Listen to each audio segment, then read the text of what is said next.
E antes de qualquer coisa, quando eu cheguei logo, eu pedi para a família Delgado para, por favor, como eu estava... é a primeira vez que eu venho a Angola e primeira vez que eu venho à África. Então, eu não sei quais são as diferenças culturais entre os meus hábitos, mesmo no Brasil ou na Itália, onde eu já estou um pouco mais acostumada. E eu gostaria de ser muito respeitosa com a cultura de vocês. Então, eu peço, por favor, que se eu, na minha ignorância, falar alguma coisa que seja ofensiva, que vocês me perdoem e me avisem, para eu conseguir entender um pouco mais e agir, e não repetir, e agir um pouco mais de acordo. Eu percebi coisas muito interessantes e muito positivas na cultura de vocês como família. São a questão da hierarquia, do respeito dos mais velhos, pelas crianças, e mesmo uma família que não se resume só a pai e mãe, mas pai e mãe são aqueles que, mesmo se estendem. A senhora é uma mãe, né? Uma mãe em Angola, uma mãe na Igreja Adventista. Ou seja, tem amor pelos mais novos, tem algo a oferecer aos mais novos. Realmente, eu tenho muito que aprender com vocês. Mas eu também tenho alguma experiência na minha vida, eu estou quase com 60 anos, e no estudo da palavra, e no ministério que Deus nos deu lá no Ararat. E eu queria dividir com vocês, como uma irmã em Cristo. E o irmão Delgado me pediu para eu falar mais especificamente sobre o que as mulheres e as crianças podem fazer por Cristo. Então, por isso que eu coloquei essa primeira imagem, Cristo te chama. Não só aos homens, que eu vejo que também têm funções muito específicas, né? Homens e mulheres, Adão e Eva, foram feitos por Deus com capacidade intelectual e de decisão completamente independentes, tanto que Eva fez uma decisão até errada, né? Que teve consequências, e Adão poderia ter tomado uma outra decisão também. Deus colocou o homem como cabeça da família. Lá em Gênesis 5:2, a gente vê que a família, ou seja, Adão e Eva, foram chamados pelo nome de Adão. Ou seja, Adão estava representando a família. Muito bem. E eu queria trazer... Eu vou dividir essa minha palestra em 3 partes. A primeira parte eu vou trazer algumas citações do Espírito de Profecia para a gente ler, e brevemente, depois eu gostaria de ver alguns exemplos bíblicos, e depois eu gostaria de falar um pouquinho sobre como a gente tem desempenhado, como a gente tem feito a obra missionária na nossa família, tá? Então, alguém pode passar para mim o próximo slide? Ai, tá comigo mesmo. Assim? Para onde que eu aponto? Para ali? Assim. Muito bem. Podemos ler? Não vai ser muito longo. Mulheres de firme princípio. Eu acho que eu pulei um, ou não? Desculpa, gente. Isso mesmo. Isso. Ótimo. Então, isso está escrito no livro Filhas de Deus. Vocês já ouviram falar nesse livro? Filhas de Deus. Diferente do Filhos e Filhas de Deus, que é uma meditação da senhora White. traz experiência de várias mulheres na Bíblia. Mulheres de firme princípio e decidido caráter são necessárias. Mulheres que creem estarmos, sem dúvida, vivendo nos últimos dias e que temos a última solene mensagem de advertência para ser dada ao mundo. Vocês creem nisso? As mulheres estão sendo chamadas também para darem o último aviso de advertência. Preservarão sua integridade a todo custo. São essas pessoas, essas mulheres, que representarão corretamente a religião de Cristo, cujas palavras serão ditas oportunamente como maçãs de ouro em salvas de prata. Esposas e mães não devem, em caso algum, negligenciar o marido e os filhos, mas podem fazer muito sem negligenciar os deveres do lar, e nem todas têm essas responsabilidades. O Senhor tem uma obra para as mulheres, bem para com os homens. Elas podem ocupar o seu lugar na obra nesta crise.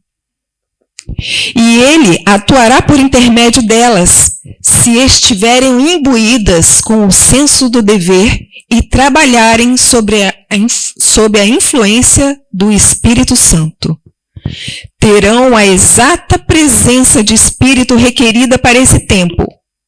O Salvador refletirá sobre essas abnegadas mulheres à luz da sua face.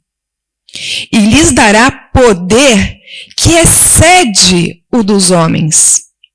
Elas podem fazer na família uma obra que os homens não conseguem. Obra que alcança o íntimo da vida. Podem aproximar-se do coração daqueles a quem os homens não chegam a alcançar. Seu trabalho é necessário. Então, vou colocar alguns tópicos que a gente já leu, vou ressaltar. O trabalho das mulheres é necessário. É Deus que está falando isso para nós. Mulheres íntegras serão representantes de Cristo. Ele dará palavras na hora certa. Às vezes a gente tem palavras em horas que não são muito oportunas. Geralmente, né? Então, é uma boa promessa para nós. De forma alguma, nós devemos negligenciar no trabalho missionário, no chamado de Deus, marido e filhos. Algumas funções são apenas para aquelas que não têm esses encargos ou não têm responsabilidades grandes nesse sentido, do lar, certo? Quero citar por exemplo, eu acho que era a tia de Sutherland, o irmão Delgado estava mostrando aquele livro da Madison, da escola de Madison. Eu acho que foi a tia do Sutherland, um dos criadores da escola de Madison, que ela era a contadora dali, era uma mulher de negócios, vamos dizer assim, e foi incorporada na obra. Ela tinha funções que geralmente são desempenhadas por homens, mas o Senhor aceitou assim e a chamou dessa forma. Então, nós devemos estar abertos para que o Senhor chame mulheres para também ocupar posições e funções que não são propriamente femininas, se essa for a vontade de Deus. Um outro exemplo, a senhora White. A senhora White, ela foi chamada para desempenhar um papel que deveria ter sido desempenhado por um homem. Aliás, não sei se vocês lembram disso aí. Foram 2 homens chamados antes que ela fosse chamada. Eles não quiseram desempenhar esse papel, então o Senhor usou uma mulher para isso. E nós temos outros exemplos bíblicos. Ou seja, existe um ideal, nem sempre, mas também existem exceções, ok? E nós devemos ter sabedoria e devemos ter joelhos no chão para compreender qual é o nosso melhor, o que nós podemos desempenhar melhor na circunstância em que nós estamos, ok? Então, sob influência do Espírito Santo, pode ter a mulher pode ter poder maior do que os homens em determinados aspectos. Por exemplo, a obra na família que os homens não conseguem fazer. Às vezes, visitações também. Melhor, por exemplo, que numa visita missionária, um rapaz não faça uma visita para uma mulher sozinho. Né? Vamos não só se proteger contra uma possível tentação, como também a aparência do mal. Às vezes, a presença da mulher ela é necessária nesse sentido. Muito bem. Então, eu tirei uma letrinha dali. O que elas fizeram? Agora, eu gostaria que vocês me ajudassem a relembrar do cânon bíblico, mulheres que foram usadas por Deus e que foram honradas de tal forma que elas estivessem ali, a história delas estivesse ali no cânon bíblico, na Bíblia. Me ajudem a lembrar histórias. Débora foi uma juíza e profetisa. Juíza e profetiza. Muito bem, outra. Esther foi chamada a ser rainha. E a gente às vezes vê essas novelas, alguma coisa assim, mostrando a parte que ela se vestia bem, estava cheia de gente que a servia. Mas as rainhas, elas desempenhavam um papel político muito importante.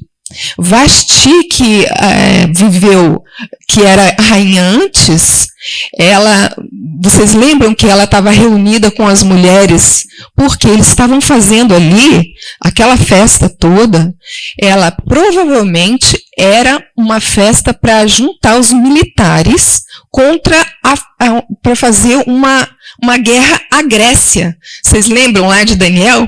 Primeiro reino, Babilônia. Segundo reino, Medo-Pérsia. Terceiro reino, Grécia. Vasti estava no contexto da Medo-Pérsia e eles estavam querendo guerrear contra a Grécia, achando que eles iam vencer. Foi uma campanha perdida. Mas Vasti estava fazendo o seu papel político, reunindo as mulheres daqueles militares para também engajá-los todos nessa guerra. Outra mulher. Ruth. Mas eu queria perguntar, o que Ruth fez? O que Ruth fez para ter essa honra de participar de Deus, pelo seu Espírito, escrever sobre ela na Bíblia? O que ela fez? Não abandonou a sogra. Ou seja, temos uma rainha que estava lá grandes responsabilidades de uma nação, mas temos uma mulher que ela pregou, vamos dizer assim, ela foi... Desculpa, gente, eu não sou uma grande... eu não falo muito bem, mas eu vou fazer o meu melhor. Eu gosto mais de receber as pessoas em casa e conversar informalmente, sabe? Eu fico mais tranquila. Mas não é o caso, mas eu vou me esforçar. Então, Ruth, ela foi uma grande pregadora? Não. Alguma coisa que ela fez foi assim, de uma importância intelectual muito grande. O que ela fez?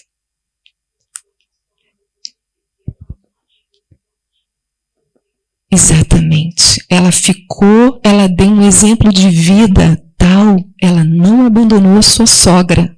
E a sua sogra também. Ela também teve um grande papel, porque Ruth poderia ter voltado para a casa dela? Poderia. Por que ela não voltou?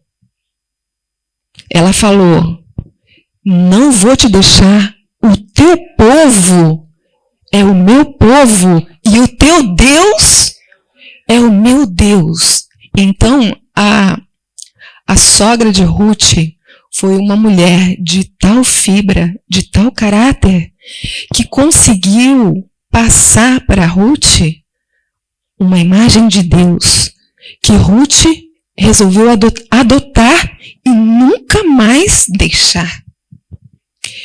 Outra coisa que Ruth fez, cuidou das necessidades físicas. Ela foi lá como uma pobre, uma pessoa necessitada, colheu aquele monte de cereal, eram 20 ou 25 quilos, levou nas costas. Ela tinha que sair da cidade para o campo para poder colher lá, e depois fazer todo o caminho a pé até a casa da sua sogra. Levando 25 quilos nas costas, quem é que aguenta hoje em dia? Não sei. Eu não sei se eu aguento isso aí tudo. Não sei se eu tenho força física para isso. Mas ela se desgastou. E qual foi, vamos dizer assim, o galardão que Deus deu a ela nessa vida? Um companheiro temente a Deus, um homem que foi... vocês sabem que no templo de Salomão tinha 2 colunas antes, na entrada, e uma das colunas foi chamada Boaz. Boaz. No templo de Deus, para ser recordado eternamente. Ruth também. Por quê? Ela não foi... O que foi dado a ela? Ela foi parente de quem? Depois dela, quem nasceu? Vocês lembram? Jessé, Davi, quer dizer, antes ainda teve gente, mas tudo bem. Jessé, Davi, Jesus. Da linhagem de Jesus. Que coisa maravilhosa. Que presente dos céus. Quem mais? Raabe, a gente falou sobre pureza. O irmão José se guardou virgem para o seu casamento.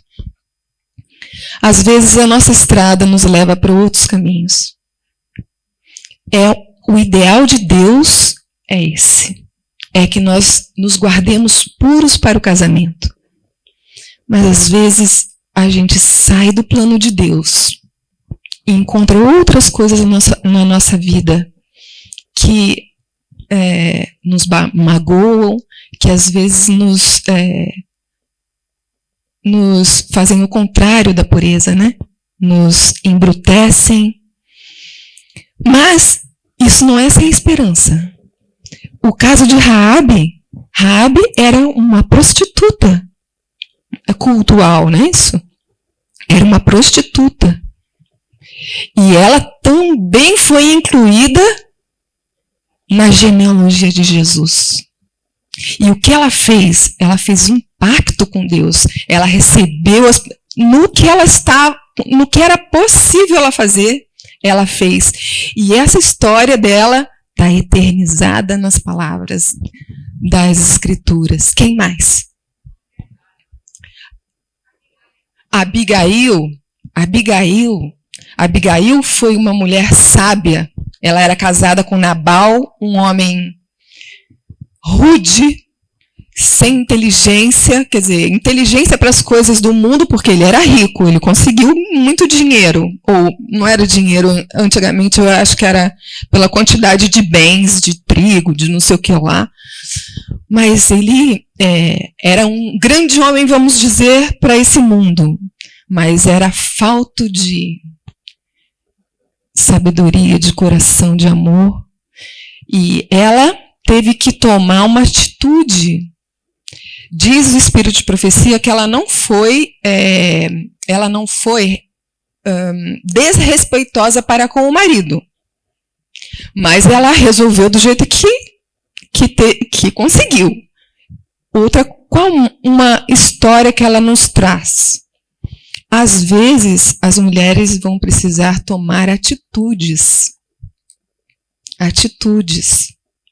Às vezes, pode ser que seja contrária à atitude do esposo. Esperamos que isso não aconteça. Mas Deus, ele tem supremacia. O homem é o cabeça da família, mas Deus está ainda acima. Ele merece a nossa adoração e a nossa reverência ainda mais do que o nosso marido, né? Então, algumas coisas que com as histórias bíblicas nós podemos aprender. Estou sendo desrespeitosa? Rapazes, estou sendo desrespeitosa? Não, tá. Muito obrigada. Queridos, eu queria que vocês imaginassem que a história bíblica, o livro sagrado de Deus, ele não está completo ainda. Ele não deixou de ser escrito. Ele continua sendo escrito. Nos livros dos céus, as nossas histórias estão sendo registradas. É que hoje a gente não tem ideia disso, a gente pega somente a Bíblia, mas o testemunho do José foi registrado. Quando nós tivermos a chance de conhecer como somos conhecidos, a gente vai conhecer a Bíblia que continuou sendo escrita. E esperamos que a nossa história, pela graça do Senhor, esteja lá. E é importante a gente ter isso em mente, que existe um público. Os anjos estão atentando para a nossa história. Os mundos não caídos estão atentando para a nossa história.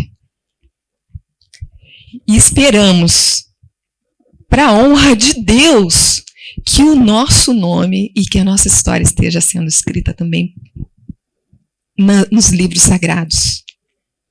Que Deus abençoe cada um de vocês, cada uma família que aqui está representada, a estarem com essa história registrada.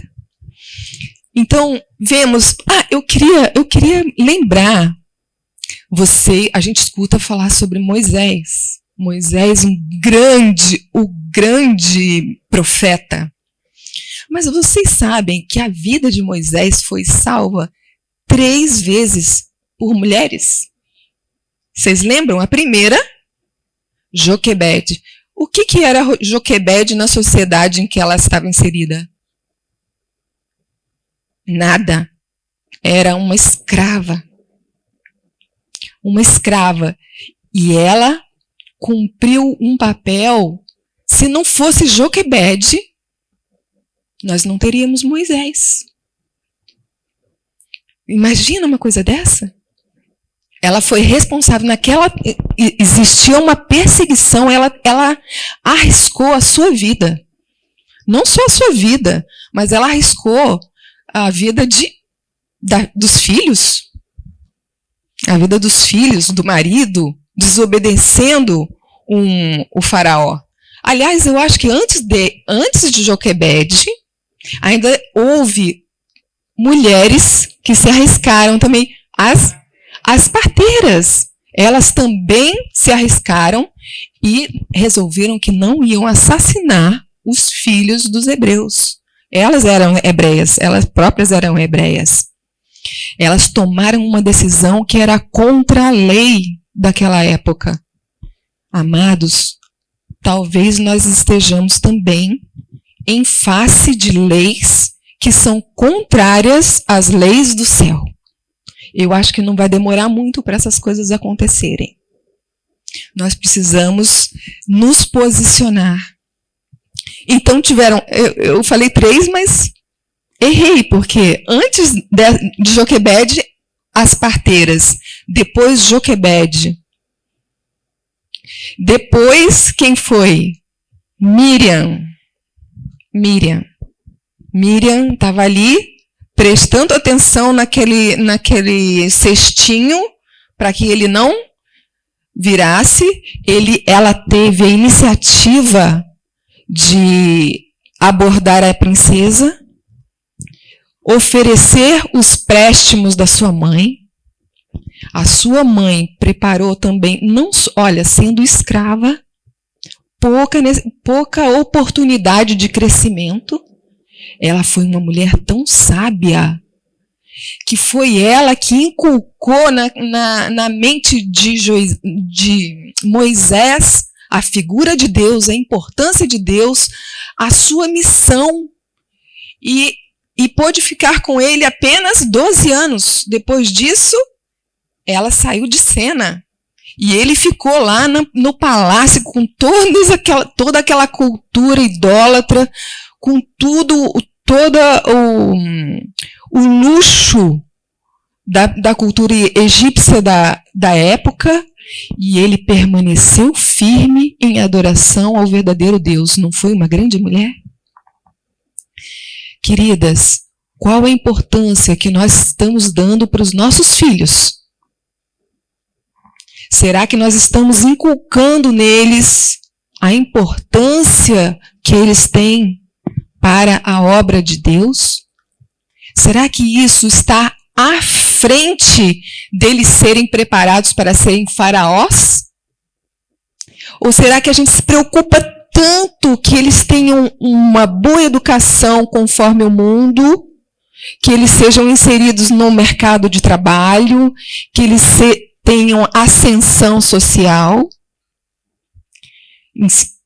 Nós precisamos pensar nisso aí.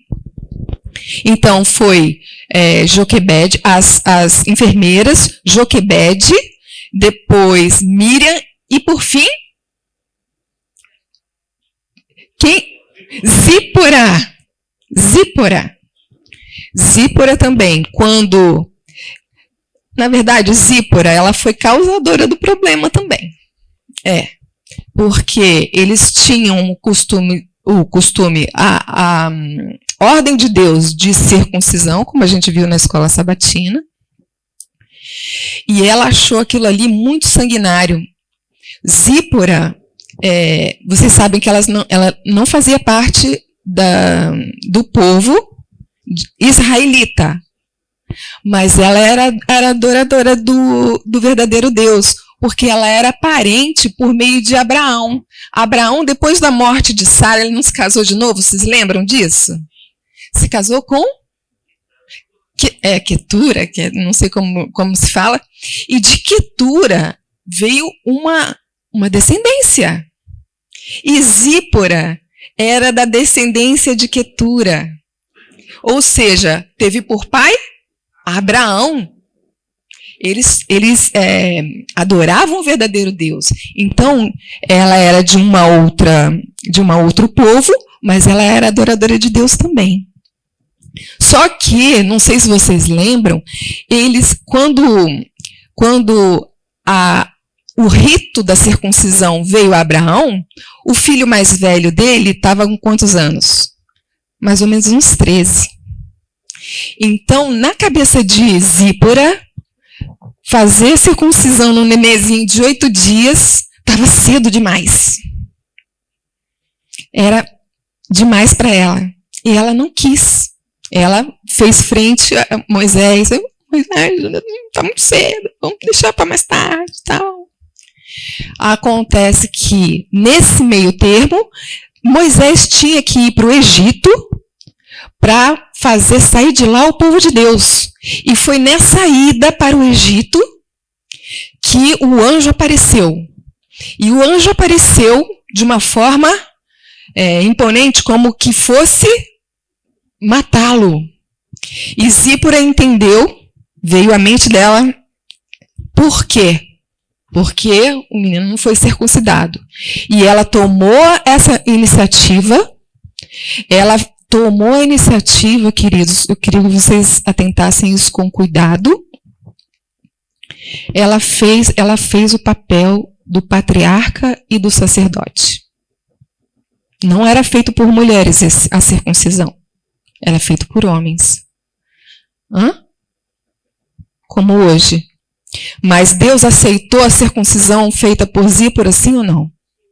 Aceitou. É um caso de exceção.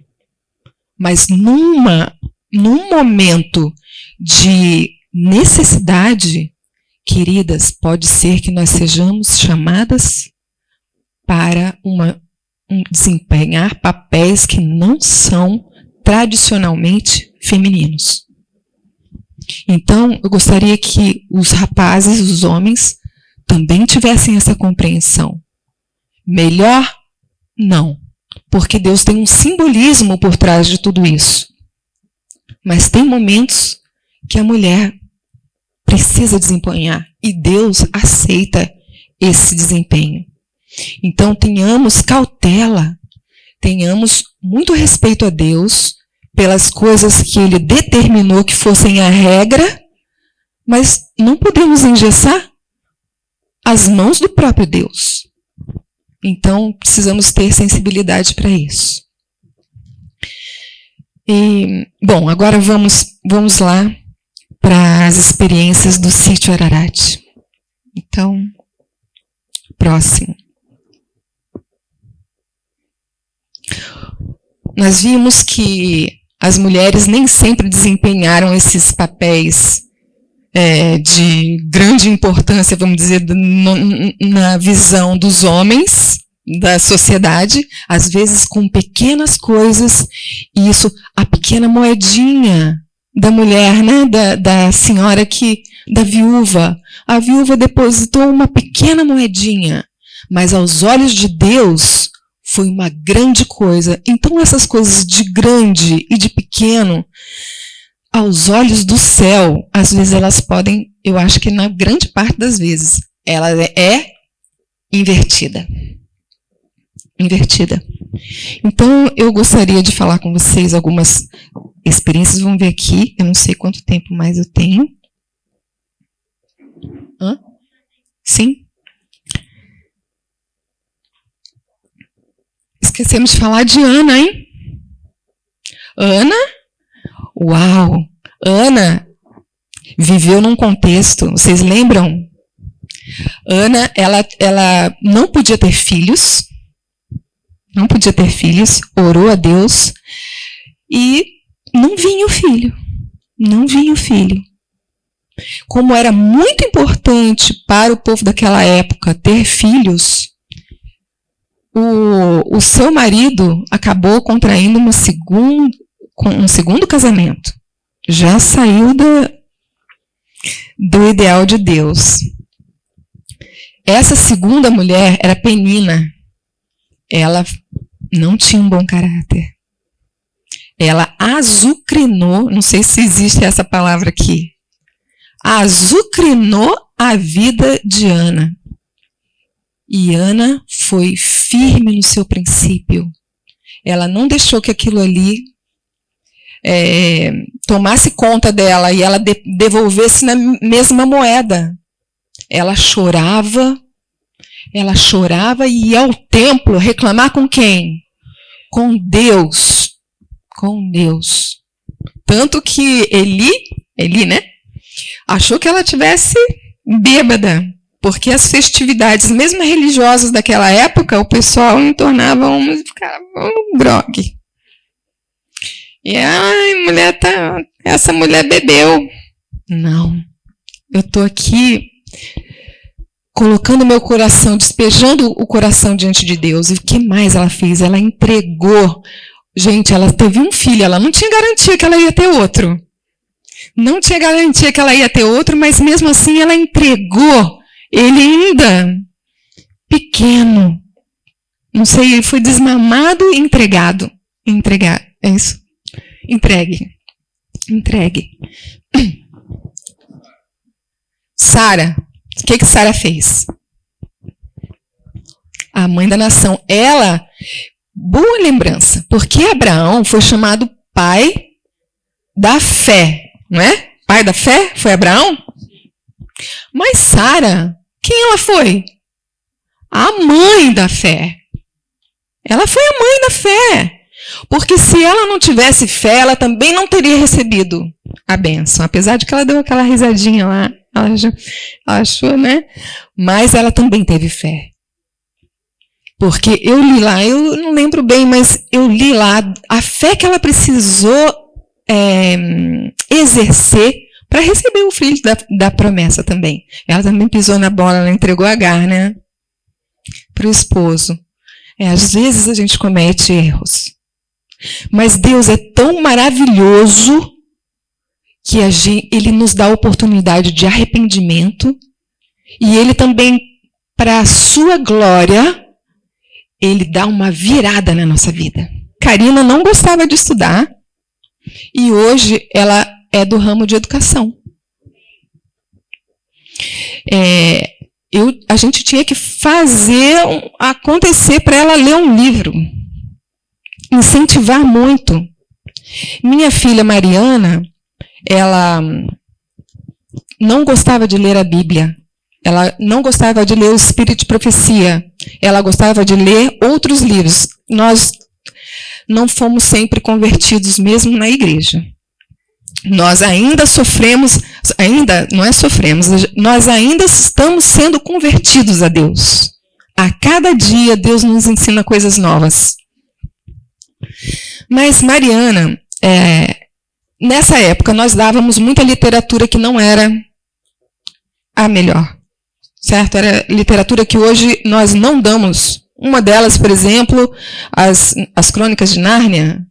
Não sei se vocês já escutaram falar. Sim, livro dessa grossura assim, ó. E ela, com avidez, amava aquilo ali. Ainda mais que tinha alguma coisa de mágico ali, aí que prende a atenção. Mas a Bíblia e o Espírito de Profecia, não. Bom, nós recebemos a mensagem de vida no campo, nos mudamos para lá, e nós começamos a reconstruir o altar da família, o culto de manhã e de noite, incentivá-la a ler a Bíblia e o Espírito de Profecia. Ai, mas eu não gosto. Pede a Deus, que Deus pode te dar essa vontade. O pai dela, o Mauro, incentivou ela a fazer isso. E ela no primeiro dia ela conseguiu ler meio parágrafo. Com dificuldade, uma linguagem diferente, mais difícil, precisa estar mais concentrada. Ai, muito difícil. Segundo dia, conseguiu ler mais um pouquinho. Terceiro dia, enfim. Deus foi, mediante o esforço dela, a contribuição dela, que nós temos o nosso papel a fazer, Deus foi transformando também o seu gosto. E essa menina começou a ler mais e mais, mais e mais, mais e mais. Teve um momento que a gente falou, filha, 2h30 não dá para ser mais do que isso, porque existem outras coisas para fazer na casa. Não dá para você ficar mais do que isso. Você vai ter que acordar mais cedo, se você quiser. E para vocês verem como que as coisas mudaram. Ela conheceu o seu marido numa escola missionária na Itália. Eles se casaram. E lendo ela o Espírito de Profecia em italiano, ela se deparou com erros de tradução muito sérios. Sérios a ponto de mudar completamente o significado. Então, a gente receber faça isso ou não faça isso de Deus é uma diferença muito grande. E ela viu, mas isso aqui não é de acordo com aquilo que eu li. Isso aqui está diferente. E isso deu a ela uma grande angústia e uma grande vontade de fazer alguma coisa por aquilo ali. Por causa daquilo ali. Ela e o marido conseguiram uma reunião com o departamento de publicações na Itália. E pediram permissão para reverem a tradução dos escritos do Espírito de Profecia em italiano. Vocês veem, a gente não conseguiu chegar ainda no final dessa história. Ela está pela metade, eu preciso que vocês orem por isso também, por favor. Pela obra de publicações na Itália. Vocês não têm ideia de como a Itália é carente espiritualmente. Apesar de ser um país rico, é pobre espiritualmente. Vocês são muito mais ricos do que eles. Eu queria que vocês atentassem para esse ministério. Então, eles concordaram, se fosse uma coisa que não tivesse que entrar os recursos já enviados se fosse com recursos extras, que eles poderiam começar a fazer esse trabalho. Vocês viram que uma coisa que começou no lar, um incentivo à leitura, pode repercutir numa coisa muito maior no futuro. Pode ser, não sei. Pode ser que Deus tenha encaminhado a minha filhazinha, minha pequenininha, para uma obra na Itália. Pode ser que ela, mais tarde, seja colocada também na galeria dos heróis da fé, assim como Raabe foi. Queridos, nós e os nossos filhos podem ser incluídos na galeria dos heróis da fé. E muito desse trabalho, ele tem a ver com a natureza feminina. Muito desse trabalho. É pequenininho? Hoje é pequenininho, mas amanhã a gente não sabe. Pode ser que Deus use, não diz a palavra de Deus que a menor das sementes fez brotar a maior das hortaliças? Assim é a vida de uma mulher. Às vezes parece... Sim, o grão de mostarda. Então, que mais que eu poderia dizer? Já encerrou o nosso tempo? 5 minutos. Eu acho que tem muitas histórias do Ararat, mas eu acho que sim. Só para terminar, queridos, quando a gente, obedecendo a ordem de Deus, nós fomos para o campo, nós não tínhamos ideia.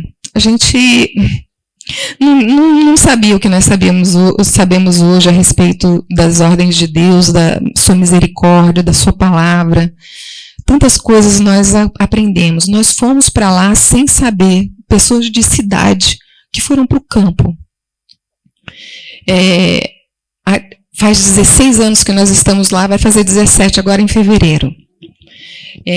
Então, é impossível falar a história toda para vocês, mas nós queríamos fazer alguma coisa por Deus, mas nós não sabíamos o quê.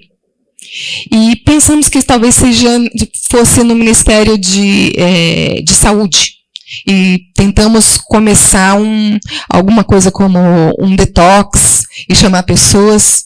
Não deu certo. Deus disse que não era aquilo. Como que Deus disse? Não teve nenhuma inscrição. A gente colocou anúncios, falávamos com pessoas entendidas, experts, não deu certo. Mas as visitas começaram a vir. Primeiro elas vinham porque elas achavam muito estranho que eu e o Mauro, com uma casa enorme, com amigos importantes e tal, e tivéssemos nos mudado para o campo. Disseram, inclusive, para minha filha que ela ia ser enterrada ali. quer dizer, que estávamos enterrando os talentos da Mariana ali, teve uma pessoa que até se ofereceu, filha, falou para ela, você não precisa ir com eles, você pode ficar na minha casa, eu trato você como minha filha, você não precisa ir, fazendo porque eles tinham esse entendimento. Então, as primeiras visitas, elas queriam, na verdade, saber como que aqueles malucos estavam vivendo no campo. Acontece que as visitas começaram a ficar cada vez mais frequentes. E tão frequentes que a gente precisou de ter uma agenda, porque a gente não conseguia mais nem... Teve uma vez que tinha tanta gente na minha casa que dormiu gente embaixo da mesa. Tanta gente que tinha lá. E os grupos começaram a aumentar. Eu não sabia. Primeiro eu recebia todo mundo, dava toalha para todo mundo, dava, sabe? Depois eu comecei a falar, por favor, leva a sua própria toalha, leva a sua própria roupa de cama, porque não dava mais. A gente passava praticamente a semana toda se preparando para o próximo grupo, ou então limpando o que o primeiro grupo tinha deixado. Irmãos, até que a gente foi para o campo com uma reserva. E a nossa reserva começou a baixar. E a gente, apesar de ter ainda bens, como terreno, casa, que a gente deixou essa casa grande, a gente nunca conseguiu vender essa casa ainda está à venda.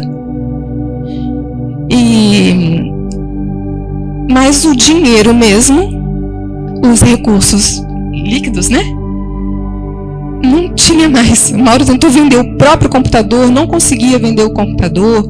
A gente conseguiu, enfim, vender um carro, uma época que a gente estava com pouco recurso. E eu lembro que a gente, às vezes, sentado à mesa, o Mauro falou assim, agora nós estamos comendo os faróis. Porque aquele carro, ele sustentou, pelo menos de comida, por um ano. Então, tivemos esse tempo de vacas magras. E a gente recebeu uma família, e essa família deixou uma oferta. Quando eles entregaram o dinheiro na nossa mão, para mim, que estava acostumada sempre a ser procurada pelos irmãos ou pelas pessoas da igreja para contribuir com alguma coisa, eu me senti mal. Era como se eu estivesse recebendo um suborno. Eu nunca tinha recebido um dinheiro por causa daquilo que a gente oferecia de bom grado. Mas aí a família falou assim, não é para você, é para o ministério. Ministério? Aí a ficha, não sei, caiu. A ficha caiu. Isso aqui é um ministério. E de lá para cá, nós entendemos que é um ministério. E nós temos trabalhado nesse sentido, o ministério da hospitalidade. O Mauro já falou sobre isso. Quando nós recebemos essas pessoas um final de semana na nossa casa, ele não tem custo algum. Deus tem nos mantido e mantido esse trabalho sem cessar durante esses 16 anos. Quer a gente estivesse em boas épocas de vacas gordas ou de vacas magras. Ininterruptamente, Deus nos tem sustentado. Eu quero dizer para vocês, irmãos, assim, quando nós estivemos sem dinheiro, teve uma visita na nossa casa. Ele chegou num domingo, nem lembro se ele almoçou conosco, eu acho que almoçou. E no final da tarde, ele falou com o Mauro, estou sintetizando muito. Ele falou assim, eu escutei falar que você estava pensando em abrir uma escola missionária. Nós não conseguimos abrir essa escola, mas ele tinha ideia, o Mauro tinha grandes ideias, um monte de ideias. E ele falou assim, pode construir, eu vou pagar a construção. E por causa disso, nós conseguimos construir um local dentro do sítio Ararat que tem um auditório e tem 4 quartos que cabem 8 pessoas para cada em cada quarto, para quando a gente fazia os nossos congressos ali. E esse dinheiro foi todo de doação quando a gente não tinha. A gente achava que a gente tinha que tirar do bolso para construir. Não é assim. Quando você faz a vontade do Senhor, o recurso vem do céu, porque não era possível para nós. Então, o que eu quero dizer para vocês? O ministério familiar é uma coisa muito importante. Se a gente tiver outras oportunidades, a gente vai falar sobre isso, sobre o ministério familiar. Pensa num projeto para a sua família, que envolva os pequenos. O que vocês podem fazer por Jesus? Você sabe fazer pão? Sabe fazer pão? Então você pode fazer um pão e levar para sua vizinha, junto com a sua família. E deixar um versinho, olha, sei lá, não sei, Deus vai iluminar você. E a família pode contribuir com o projeto, podem conversar sobre isso, o que a gente pode fazer para alcançar o nosso vizinho. Às vezes esse ministério da bondade, você viu, não tinha nada, mas eu abri a minha casa para que não era nem minha sogra, era a mãe da ex-mulher do meu marido, entrar e fazer o que ela quisesse dentro da minha casa. O que vocês podem fazer como família? Um ministério de bondade, às vezes pode ser diretamente ligado ao Evangelho, à palavra de Deus, às vezes pode não ser, porque às vezes você precisa primeiro fazer a amizade, angariar a confiança, para depois eles falarem assim, como está escrito também na palavra de Deus, um dos profetas antigos falou assim, eu não lembro qual é o profeta, falou assim: mostra-nos o teu Deus, mostra-nos o teu Deus, quem é esse? Porque se a sua família é assim, eu quero também ter isso na minha família. Então, Deus vai estar nas suas ações, quer por palavras diretas do Evangelho, quer por ações de bondade, porque o amor só pode vir de uma fonte. Qual é essa fonte? Deus. E eles vão sentir que Deus está vindo através de vocês. Então, desenvolvam o seu ministério. O nosso ministério foi o ministério da hospitalidade. Simplesmente abrir a nossa porta, oferecer uma refeição vegetária e vegana, né, com exceção de mel, não tem mais outra coisa que tenha animal, para que as pessoas, que a gente pudesse fazer um culto de sexta-feira, o culto do sábado, a entrada do sábado, passar um sábado gostoso, conversando sobre, a gente fazia um culto em casa mesmo, na natureza, levava as crianças para ver a cachoeira, e, enfim, falando sobre as bênçãos que Deus nos proporcionou, o que a gente crê, como que a gente educa o nosso filho. E isso é suficiente. Deus vai fazer multiplicar isso na vida de vocês. E vai trazer alegria sem fim para a vida de vocês, uma bênção para o lugar onde vocês estão. Então é isso, gente. Comecem com uma pequena ação de bondade em família. E depois, se Deus permitir que a gente venha aqui a Angola uma próxima vez, eu gostaria de escutar o testemunho de vocês a respeito disso. Que Deus nos abençoe.